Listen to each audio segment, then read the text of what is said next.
명절이 되면 많은 사람들이 부모님을 찾아뵙기 위해서 귀성길에 오르죠. 고향 방문, 민족의 대이동이 시작이 됩니다. 차가 밀리니까 막 10시간, 20시간 막 걸리기도 하고, 그러면서도 꼭 찾아뵈려고 그렇게 애들을 씁니다. 명절 때 되면 각자 선물을 다 사들죠. 마트에 가면 선물이, 명절 때 선물들이 산더미처럼 쌓여 있습니다. 지금은 그런 일이 많이 없지만 과거에는요, 자가용이라도 좀 타고 고향에 내려가면 온 동네에 화제가 됐죠. 동네 사람들이 다 와서 구경하기도 하고, 부모님은 우리 자식이 성공해가지고 자가용 타고 왔다고 막 어깨가 으쓱하고 그랬죠. 자식들은 성공한 모습을 부모님께 보여드리고 싶어 합니다. 그게 키워주신 부모님에 대한 효도라고 생각을 하지요. 그러다 보니까 성공하지 못한 자식들은 고향에 못 내려가는 일도 있었습니다. 지금도 그런 일이 있죠. 여러분, 부모님들의 입장에서는 어떨까요? 자식을 맞이하는 부모님들의 입장에서 어떠십니까? 물론 자식들이 성공해서 잘 살면 기쁘고 자랑스러울 겁니다. 근데 부모에게 성공보다 더 중요한 게 있지요. 성공이라는 업적보다 이 자식의 존재가 더 소중한 거예요. 성공하지 못했어도 부모를 보러 내려오기를 바라지 않겠습니까? 더 나아가서 자식이 올바르지 못한 일을 해가지고 성공했다면 부모가 그것을 기뻐할까요? 만약 자식이 잘못된 일을 해가지고 성공했는데도 불구하고 기뻐한다면 그건 참된 부모가 아닐 겁니다. 부모가 원하는 건 성공한 인생보다 성실한 인생, 신실한 인생, 바른 인생, 그것을 부모가 원하는 겁니다. 자식들은 성공했기 때문이 아니라 성실하고 바르게 살아갈 수 있도록 키워주신 부모님의 은혜를 기억하기 때문에 찾아뵙는 것이죠. 그렇게 살아가는 자신의 존재를 통해 부모님을 기쁘시게 하는 게 진정한 효도입니다. 자기의 업적을 드러내고 보이기 위해서 부모를 찾는 건 진정한 효가 아니죠. 하나님 앞에 나아가는 것도 마찬가지일 겁니다. 하나님 당신을 기쁘시게 하지 않고 오로지 어떤 종교적인 행위를 드러내기 위해서 화려한 재물을 가지고 두 손으로 들고 가서 치장하고 나오는 사람들, 그런 사람들 기뻐하실까요? 그렇지 않지요. 하나님은 그런 사람들을 향해서 말씀하십니다. 너희가 나의 앞에 보이러 오지만, 나의 앞에 보이러 온다. 누가 너희에게 그것을 요구하였느냐? 나의 뜰만 밟을 뿐이니라. 이렇게 말씀하셨어요. 내 성전의 뜰락만 밟고 가는 자들이다. 나한테 보이러 온다. 난 그걸 원하지 않는다. 하나님을 기쁘시게 해드리기 위해서 하나님을 찾는 거예요. 그러면 어떻게 하나님 앞에 나아가는 게 하나님을 기쁘시게 해드리는 걸까요? 우리가 하나님 얼굴 앞으로 나아가는데 하나님을 기쁘시게 해드리기 위해서 나가야 되는데 하나님이 기뻐하시지 않는 성전 뜰락만 밟는 그런 행위를 해서는 안 되잖아요. 오늘 성경은 우리에게 하나님을 기쁘시게 하기 위해서 하나님 앞으로 그 얼굴 앞으로 나아가는 게 어떤 것인지를 우리에게 이야기해 주고 있습니다. 그 첫 번째는 종교적인 행위가 아니라 신앙적인 삶을 살피고 판단하시는 하나님 앞으로 나아가는 것이죠. 자, 오늘 읽은 이사야 1장 10절에서 15절을 다시 한번 보겠습니다. 같이 읽습니다. 너희 소돔의 통치자들아, 주님의 말씀을 들어라. 너희 고모라의 백성아, 우리 하나님의 법에 귀를 기울여라. 주님께서 말씀하신다. 무엇하러 나에게 이 많은 제물을 바치느냐? 나는 이제 숫 양의 번제물과 살진 짐승의 기름기가 지겹고, 나는 이제 수송아지와 어린 양과 순염소의 피도 싫다. 너희가 나의 앞에 보이러 오지만 누가 너희에게 그것을 요구하였느냐? 나의 뜰만 밟을 뿐이다. 다시는 헛된 재물을 가져오지 말아라. 다 쓸모없는 것들이라. 분향하는 것도 나에게는 역겹고, 초하루와 안식일과 대회로 모이는 것도 참을 수가 없으며, 거룩한 집회를 열어놓고 못된 짓도 함께하는 것을 내가 더 이상 견딜 수 없다. 나는 정말로 너희의 초하루 행사와 정한 절기들이 싫다. 그것들은 오히려 나에게 짐이 될 뿐이다. 그것들을 짊어지기에는 내가 너무 지쳤다. 너희가 팔을 벌리고 기도한다 하더라도 나는 거들떠 보지도 않겠다. 너희가 아무리 많이 기도를 한다 해도 나는 듣지 않겠다. 너희 손에는 피가 가득하다. 자, 누가복음 23장 39절에서 40절입니다. 39절 40절 읽습니다. 예수와 함께 달려있는 죄수 가운데 하나도 그를 모독하며 말하였다. 너는 그리스도가 아니냐? 너와 우리를 구원하여라. 그러나 다른 하나는 그를 꾸짖으며 말하였다. 똑같은 처형을 받고 있는 주제에 너는 하나님이 두렵지도 않으냐? 하나님은 이스라엘 백성들이 하나님 앞에서 죄를 지었을 때에 항상 이렇게 말씀하시죠. 여호와의 목전에서 악을 행하였다. 목전에서. 목전이 무슨 뜻이에요? 보는 앞에서, 이런 뜻이거든요. 하나님 눈앞에서, 하나님 얼굴 앞에서, 하나님이 보시는 앞에서 악을 행했다. 이렇게 말씀하십니다. 하나님은요, 성공한 인생을 보시지 않고 신실한 인생을 보시는 겁니다. 종교적인 제사 행위가 아닌 말씀에 순종하는 신앙적 삶을 살피시는 거예요. 오늘 하나님 이렇게 책망하시잖아요. 거룩한 집회를 열어놓고 못된 짓도 함께하는 것을 내가 더 이상 견딜 수 없다. 종교적인 행위를 일삼으면서 한편으로는 나쁜 짓을 행하는 것, 나는 견딜 수가 없다는 거예요. 그런 모습을 띤 이스라엘 백성들의 죄악을 하나님이 준엄하게 꾸짖으시죠. 우리의 중심을 살피시는 하나님이 말씀에 순종하지 않는 그럴싸한 종교적인 모습으로, 종교적인 행위로 자신을 위장하고 하나님을 향해 절기다, 제사다, 정기적으로 나오는 백성들의 내면을 살펴보고 계시는 거예요. 행위를 살펴보시는 것이죠. 그 실체를 살펴보고 계신다. 자, 이사야 1장 4절에서 6절은 그렇게 종교적으로 나오는 그들의 실제적인 내면 모습은 어떤가? 하나님이 보시는 내면을 이렇게 말씀하고 계세요. 자, 이사야 1장 4절에서 6절을 보시기 바랍니다. 함께 읽죠. 슬프다, 죄지은 민족, 허물이 많은 백성, 흉악한 종자, 타락한 자식들, 너희가 주님을 버렸구나. 이스라엘 거룩하신 분을 업신여겨서 등을 돌리고 말았구나. 어찌하여 너희는 더 맞을 일만 하느냐? 어찌하여 여전히 배반을 일삼느냐?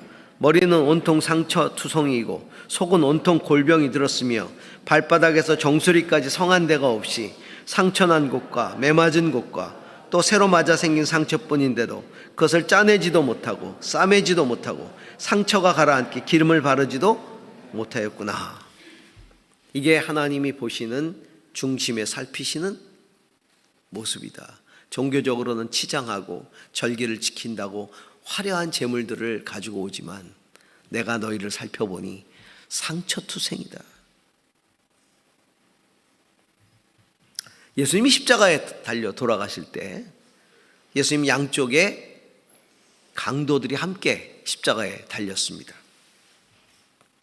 죄를 지어 죽어가는 이 순간에 이 둘의 영원한 운명이 갈라집니다. 예수님을 사이에 두고. 그 둘 중에 한 강도는 예수님으로부터 내가 나와 함께 오늘 낙원에 있을 것이다 라는 구원을 얻습니다. 어느 강도가 구원을 얻었는지는 모릅니다. 어떤 사람들은 우편 강도라고 얘기하는데 성경에는 어느 곳도 우편 강도라는 말이 없어요. 그럼 왜 우편 강도라 그럴까요? 성경의 오른쪽이 늘 좋은 쪽으로 나오니까. 오른쪽. 그래서 이제 상상을 하는 거죠. 오른쪽 아니겠느냐. 아니에요. 성경은 어느 쪽 강도가 구원을 받았다는 얘기가 없어요. 둘 중에 하나일 뿐이에요. 근데 그가 그렇게 구원을 얻을 수 있었던 것은 하나님을 두려워했기 때문에 그래요. 중심을 살피시는 하나님을 두려워했기 때문에. 죽음을 앞두고, 누구든지 죽음을 앞두면 진지해지잖아요. 이 죽음을 앞두고 진정으로 하나님을 두려워하면서 죄를 지은 자기의 실체를 들여다봤기 때문에 썩어 문드러지고 골마 터지는 죽을 수밖에 없는 자기 자신을 들여다봤기 때문에. 우리가 읽었던 성경 구절에 보니까 예수를 힐난하는 다른 강도를 꾸짖으면서 말하잖아요. 똑같은 처형을 받고 있는 주제에 너는 하나님이 두렵지도 않느냐? 우리가 지금 죽을 죄를 지어 죽어가고 있는데 이 죽음 앞에서도 너는 하나님을 두려워하지 않느냐? 그 얘기는 이 강도는 하나님을 두려워하고 있다는 거예요. 죽음 앞에서 하나님을 두려워하고 있어요. 그리고 참 신앙인, 그것은 내 중심을 살피시는 하나님 앞에 서는 게 참 신앙이고요. 내 중심을 살피시는 그 하나님을 두려워할 줄 아는 사람이 신앙인이에요. 그럴싸하게 종교라는 것으로 옷을 입고 재물이라는 것을 두 손에 가득 들고 선물을 들고 정기적으로 명절이 되면 아버지를 찾는, 이게 참 자식이 아니라는 거죠. 아버지의 마음을 꿰뚫어 알고 있는 아버지가 기뻐하는 것이 무엇인지 그것을 아는, 그래서 그 아버지 앞에서 내 중심을 살필 줄 아는, 이게 진짜 신앙이다. 하나님 앞에 드리는 제물은 진짜 하나님 앞에서 죽는 내 자신이 되어야 되고, 제사라는 행위는 하나님이 기뻐하시는 나의 산제물, 곧 삶의 제물이 제사가 되어야 하는 겁니다. 우리는 내 자신의 종교적인 만족을 위해서 아버지 앞에 나아가서는 안 돼요. 내 죄악된 삶을 오늘도 합리화하기 위해서 하나님 앞에 나아가서는 안 됩니다. 우리가 하나님 앞에, 그 얼굴 앞에 나아가는 유일한 목적이 있다면 하나님을 기쁘시게 하기 위하여. 하나님을 기쁘시게 하기 위해. 오늘도 그런 마음으로 하나님을 찾는다면 하나님은요, 버선발로 뛰어나와 우리를 안아주실 겁니다. 종교적인 행위가 아니라 신앙적인 삶으로 하나님 앞에 나아가는 저와 여러분이 될 수 있기를 바랍니다. 두 번째는요, 주의 얼굴 앞에 서는 성도는 회개를 통해서 악을 버리고 의를 행하면서 하나님의 자비를 구해야 한다는 것이죠. 자, 이사야 1장 16절 17절 같이 읽습니다. 너희는 씻어라, 스스로 정결케 하라. 내가 보는 앞에서 너희의 악한 행실을 버려라. 악한 일을 그치고 옳은 일을 하는 것을 배워라. 정의를 찾아라. 억압받는 사람들을 도와주어라. 고아의 송사를 변호하여 주고 과부의 송사를 변론하여 주어라. 자, 누가복음 23장 41절 42절입니다. 함께 읽습니다. 우리가 저지른 일 때문에 그의 마땅한 벌을 받고 있으니 당연하지만 이분은 아무것도 잘못한 일이 없다. 그리고 나서 그는 예수께 말하였다. 예수님, 주님이 주님 나라에 들어가실 때 나를 기억해 주십시오. 하나님은 종교적으로 그렇게 당신 앞에 나오는 백성들을 향해서 회개를 촉구하고 있어요. 회개를 촉구하고 계시죠. 회개란 무엇입니까? 하나님의 얼굴 앞에서 돌이키는 겁니다. 하나님의 얼굴 앞에서 돌이키는 게 회개입니다. 이 돌이킴은 오늘 두 문장으로 우리가 요약할 수 있는데 17절에 16절에 있는 한 문장, 너희 악한 행실을 버려라. 너희 악한 행실을 버려라. 내가 보는 앞에서, 이렇게 됐잖아. 내가 보는 앞에서, 여호와의 목전에서, 내가 보는 앞에서, 하나님의 얼굴 앞에서 너희 악한 행실을 버려라. 이게 회개의 첫 번째고요. 또 하나는 17절에 옳은 일을 하는 것을 배워라. 악한 행실을 버리고 옳은 일을 행하는 것을 배워라. 악을 버리고 하나님의 의를 실천하라. 회개는 하나님 앞에서 나의 악함을 인정하는 거예요. 고백하는 거예요. 그리고 그 행위를 버리는 거예요. 그리고 삶을 돌이켜서 다시 의로운 행위를 실천하는 것이죠. 오늘 두 강도 중에 한 강도는 죽음을 앞두고도 끝까지 회개하지 않았어요. 네가 유대인의 왕이라고 사칭했으니 네 자신부터 구원해보라고 조롱했죠. 그러나 다른 한 강도는 그를 꾸짖으면서 우리는 마땅히 죽을 죄를 지었다. 죽어 마땅하다. 자기의 죄를 고백한 거예요. 들여다본 거죠. 그러면서 이분은 아무 죄도 없다. 억울하게 죽으시는 것이다.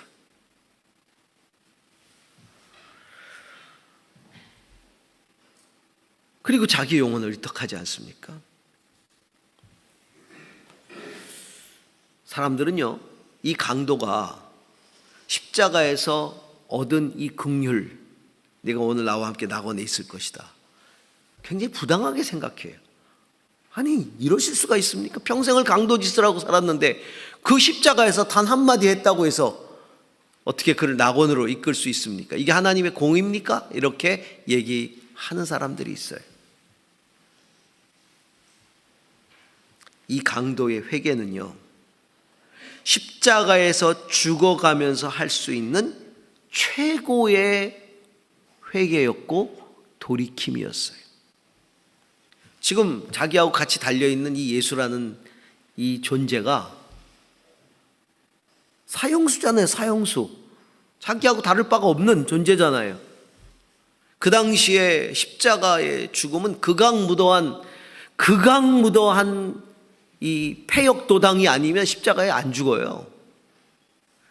죄 중에서도 가장 극악무도한 폐역도당들에게만 가해지는 형틀이 십자가. 우리는 십자가에 죽어 마땅하다 이거예요. 그런 인생을 살았다는 거죠, 강도가. 근데 자기 옆에 달려있는 예수도 마찬가지로 그렇게 달려있는 거 아니겠어요? 그런데 그 앞에서 나는 죽어 마땅합니다, 그런 죄인입니다라고 고백하면서 그를 그리스도라고 영접하는 것. 자, 당신의 나라 임하실 때 나를 기억하소서. 이건 당신은 그리스도이십니다, 이 고백이거든요. 메시아이십니다. 자기하고 똑같이 십자가에서 죽어가고 있는 죄인을 향해서 그렇게 고백할 수 있겠습니까? 우리 같으면 그렇게 고백할 수 있어요? 영광스럽게 찬란하게 저 예루살렘 성전에서 뭔가를 행하고 계실 때는 그렇게 고백할 수 있겠죠. 그런데 자기하고 똑같이 십자가에서 죽어가는 한 죄인을 향해서 당신의 나라 임하실 때 나를 기억하소서. 여러분, 이거는 그냥 회개가 아니에요. 하나님의 마음을 가진 회개예요. 하나님을 인정하는 거예요. 그 모든 사람들이 하나님을 인정하지 않을 때, 그 모든 사람들이 예수 그리스도를 메시아라고 인정하지 않을 때, 그 십자가에서 죽는 것이 마땅하다고 생각할 때, 이 강도는 당신은 그리스도이십니다. 나를 당신의 나라에 들어갈 수 있도록 기억해 주십시오. 진짜 회개죠. 여기에 구원이 있는 거예요. 이게 하나님 얼굴 앞에 서는 거예요. 진짜 회개하는 거. 진짜 회개. 자기 전 존재를 걸고 삶을 돌이키는 거죠. 신앙 간증집 가운데 내 영혼을 받으소서라는 신앙 간증집이 있어요. 사형수들의 그 죽기 전 신앙적 돌이킴, 회개를 모아놓은 간증집이에요. 내 영혼을 받으소서라는 간증집인데 거기에 많은 사형수들의 이야기가 나와요. 죽기 전에 돌이켰던 그 가운데 1975년 17명을 죽였던 대한민국 최초의 연쇄살인범 이야기가 나옵니다. 그 당시까지만 해도 뭐 연쇄살인범이라는 게 거의 없었어요. 이제 유영철이라는 사람 여러분 다 기억하시죠?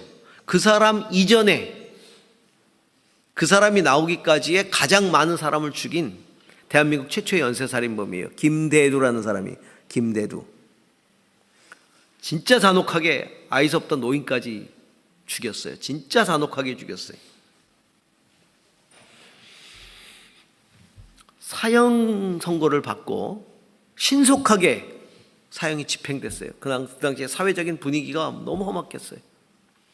그래서 사형이 집행됐습니다. 제가 그때 이제 중학생이었던 걸로 기억이 되는데 그때 그 김대두 현장 검증했던 그 TV 장면이 지금도 기억이 납니다.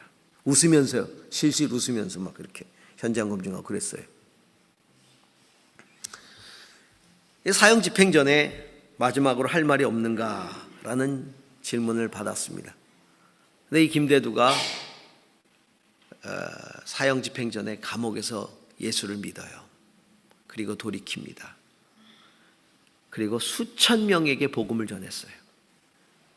근데 나중에 이제 사형 당하는데 그가 이렇게 대답을 했다고 합니다.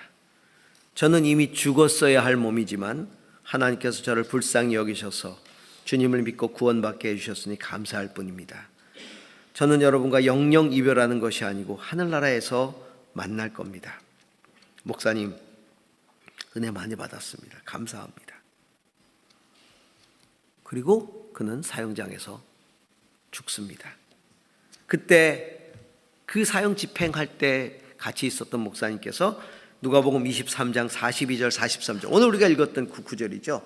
내가 나와 함께 낙원에 있으리라. 이 구절을 읽어주셨고 이 김대두는 뜨거운 눈물을 흘리면서 아멘이라고 대답을 했고 마지막으로 찬송을 부르면서 사형 끝까지 자기의 그 교수형을 당해서 마지막 숨이 끊어지는 그 순간까지 찬양을 했다고 그래요.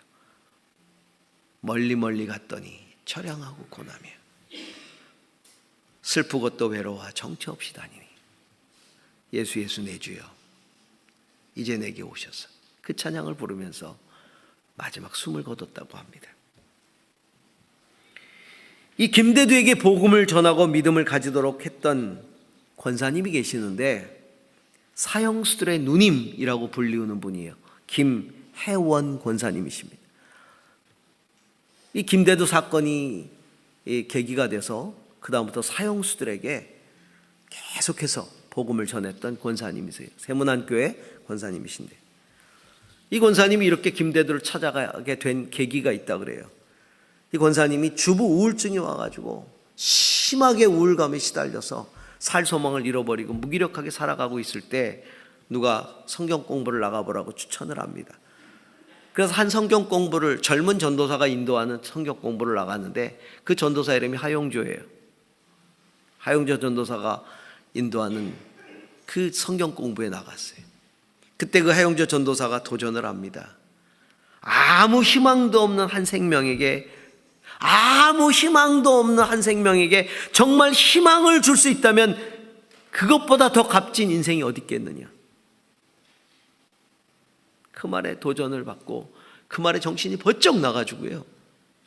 그는 남에게 희망을 주는 인생을 살아야 되겠다고 결단을 하게 되죠.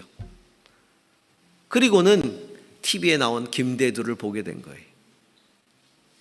마침 보니까 김대두의 고향이 자기 남편하고 고향이 같아. 그래서 우연히 남편이 한 이야기를 던집니다. 당신하고 고향이 같네? 그랬더니 그럼 가서 전도를 해보시든가 이렇게. 그래가지고 편지를 씁니다. 그리고 얼마 만에 그에게서 답장이 왔어요. 그리고 계속해서 편지로 교제를 하고 그리고 나중에 찾아가서 예수님을 영접시키고.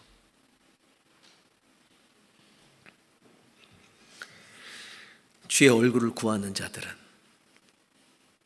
주의 얼굴 앞에서 회개해야 돼요. 회개, 돌이킴. 죽는 순간에라도 그렇게 돌이키는 자들을 주님은 받아주시죠. 이게 주의 얼굴 앞에 서는 목적이에요. 목적. 그렇게 주의 목전에서 회개하고 예수 그리스도를 영접하는 자들, 그들을 하나님께서는 당신의 아들 예수 그리스도의 보혈로 씻어주시고 영생의 복을 누리게 하십니다. 자, 이사야 1장 18절에서 19절을 보시기 바랍니다. 함께 읽습니다. 주님께서 말씀하신다. 오너라 우리가 서로 변론하자.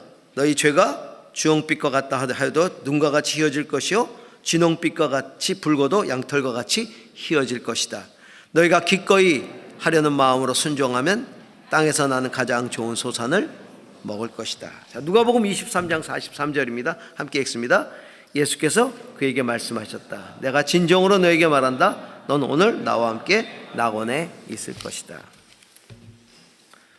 주님은, 하나님께서는 이스라엘의 그 죄를 날카롭게 지적해 주시고 그리고는 변론하자, 나하고 변론하자 이야기하십니다.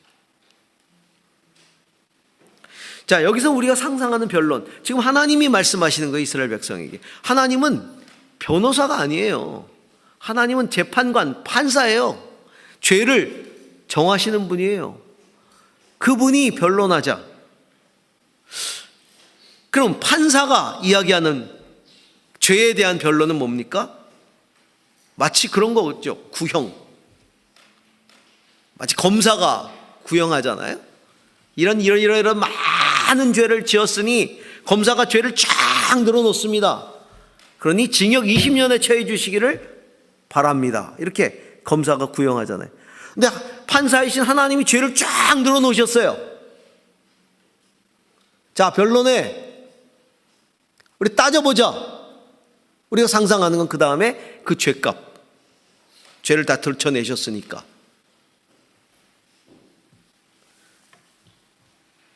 우리는 그것을 상상합니다. 그런데 재판장 되신 하나님께서 오라 우리가 변론하자라고 하시는 목적은 구형이 아니라 사면을 위한 변론을 하고 계세요. 사면. 오라 우리가 서로 변론하자. 너희 죄가 주홍 같을지라도 눈과 같이 희어질 것이요 진홍같이 붉을지라도 양털같이 되리라. 그 주님의 변론은 회개에 따른 용서를 의미하는 거죠. 너희가 회개하면, 너희가 이런 죄를 지었다, 이게 너희의 실상이다, 너희가 그럴싸하게 종교적으로 재물을 들고 나오지만 난 역겹다, 너희는 이런 죄를 지었다라고 그들의 내면을 다 파헤치시면서 그들의 죄를 이야기하시면서, 그러면서 회개를 촉구하시는 거죠. 너희가 회개할 때, 진짜 회개할 때 너희 죄가 주홍 같을지라도 진홍 같을지라도 내가 양털같이 희게 할 것이야. 구형을 위해서 변론하는 주역은 하나님이 아닙니다. 사탄입니다. 사탄은 참소하는 자입니다. 사탄은 의인이었던 욥을 참소했고요, 대제사장이었던 여호수아를 참소했어요. 지금도 사탄은 우리를 정죄하고 참소합니다. 하나님 앞에서. 스가랴서에 보면 그가 참소하는 장면이 환상으로 나옵니다. 스가랴서 3장 1절에서 2절을 보시기 바랍니다. 주님께서 나에게 보여주시는데 내가 보니 여호수아 대제사장이 주님 천사 앞에 서 있고 그의 오른쪽에는 그를 고소하는 사탄이 서 있었다. 주님께서 사탄에게 말씀하셨다. 사탄아, 나 주가 너를 책망한다. 그 대제사장 여호수아를, 이스라엘 백성을 타락을 막지 못한 대제사장 여호수아를 참소하고 있는 사탄을 향해서, 사탄아, 나 주가 너를 책망한다. 예루살렘을 사랑하여 선택한 나 주가 너를 책망한다. 이 사람은 불에서 꺼낸 타다 남은 나무 토막이다. 이 대제사장 여호수아를 봐라. 불에서 타다 남은 나무 토막 같은, 새카맣게 그슬러버린 그런 인생 아니냐.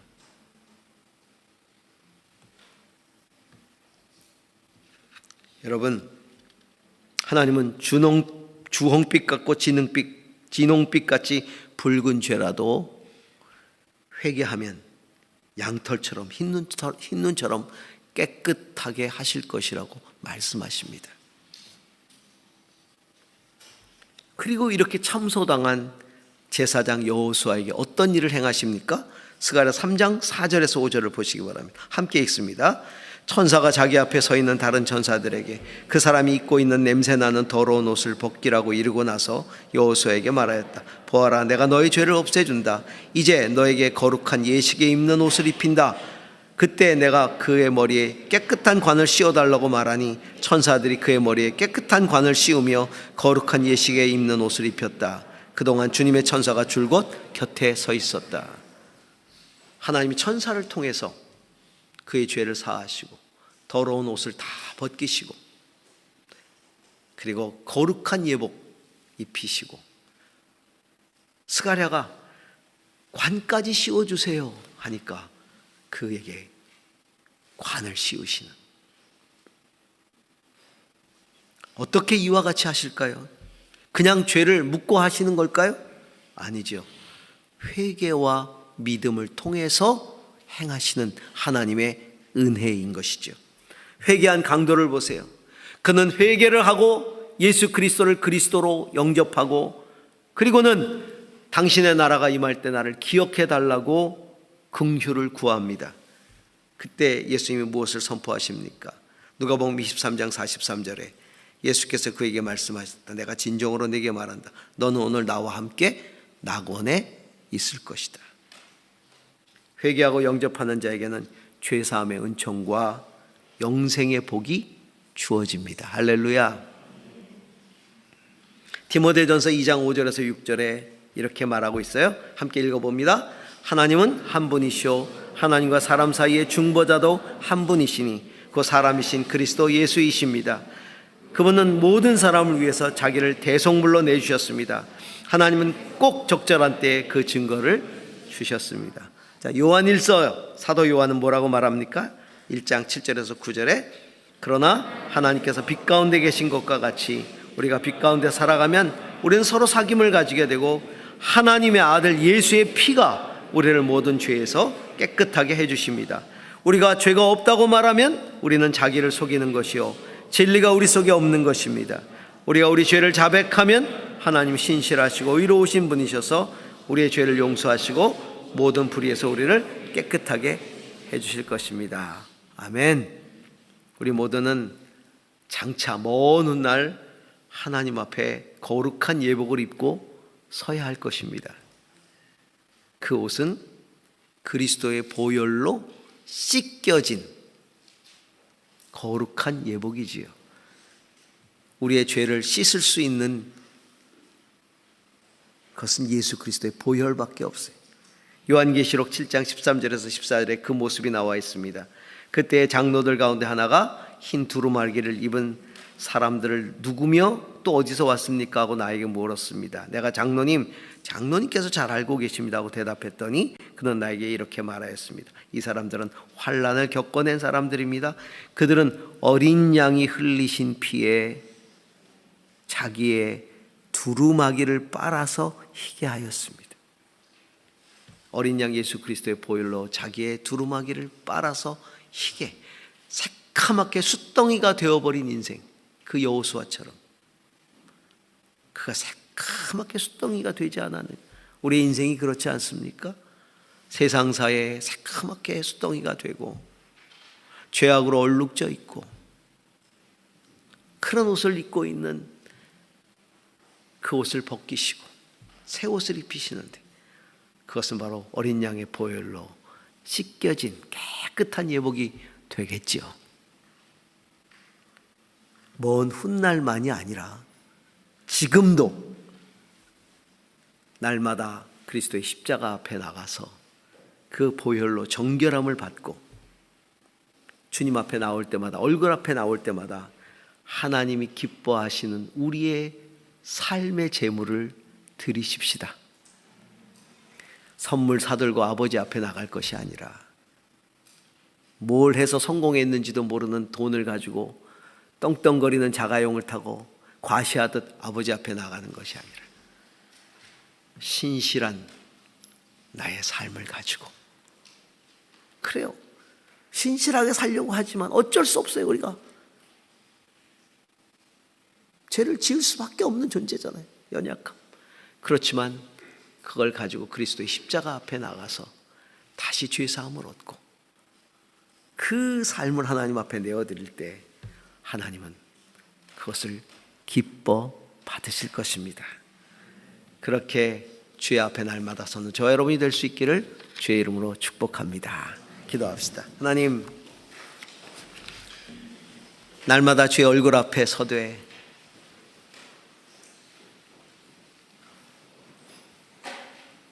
회개하고 그리스도의 보혈로 정결케 하는 은혜를 구하며 그 앞에 서게 하여 주옵소서. 예수님 이름으로 기도합니다. 아멘.